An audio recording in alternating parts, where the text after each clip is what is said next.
अछूत विचार।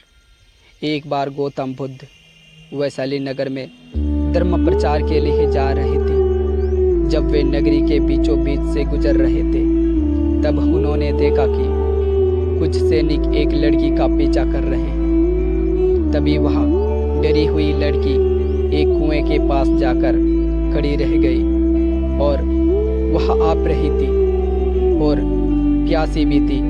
तभी बुद्ध ने उस बालिका को अपने पास बुलाया और कहा कि वह कुएं से पानी निकाले और स्वयं भी पिए और उन्हें भी पिलाए।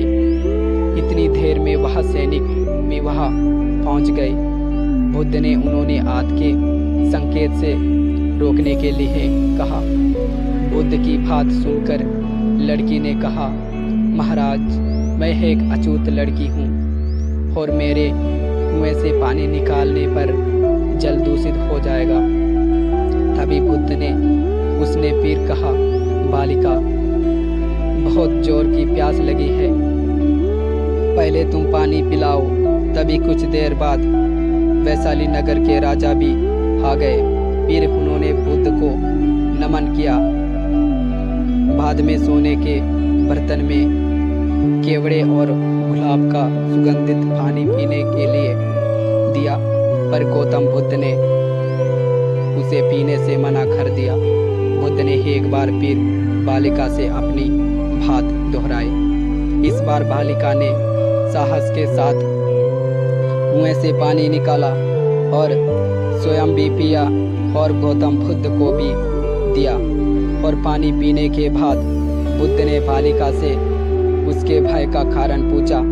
तब उस बालिका ने बताया, मुझे सहयोग से राजा के दरबार में गाने का अवसर मिला था और राजा ने मेरा गीत सुन मुझे अपनी गले की माला पुरस्कार स्वरूप दी, लेकिन उन्हें किसी ने बताया कि मैं एक अछूत लड़की हूँ और यह जानते ही राजा ने मुझे अपने सैनिक को मुझे जेल में डालने के लिए बोल दिया। मैं किसी तरह उन सैनिकों से बचकर यहाँ तक पहुँच गई और आप मिल गए। इस पर बुद्ध ने कहा कि सुनो राजन, मैं चाहता हूँ कि आप मेरी इस शब्द को हमेशा याद रखें। कोई भी मनुष्य की पहचान उसके धर्म और जाति से नहीं, बल्कि उसके स्वभाव यहाँ उसके अच्छे काम से होती है।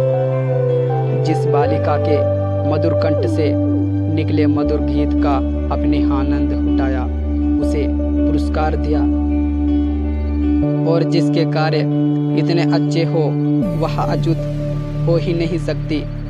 और उस बालिका के साथ नीची सोच और छोटे कार्य करके अछूत होने का परिचय तो आपने दिया है।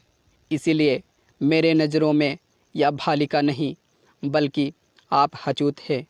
तभी राजा बुद्ध के सामने शर्मिंदा होने के अलावा और कर भी क्या सकते हैं। उन्होंने बुद्ध से क्षमा मांगी और वहाँ से चले गए। सीख, इस कहानी से हमें यह सीख मिलती है कि कोई भी इंसान अपने कार्यों और कर्मों से बड़ा बनता है, बल्कि अपने धर्म, यहाँ जाति से नहीं।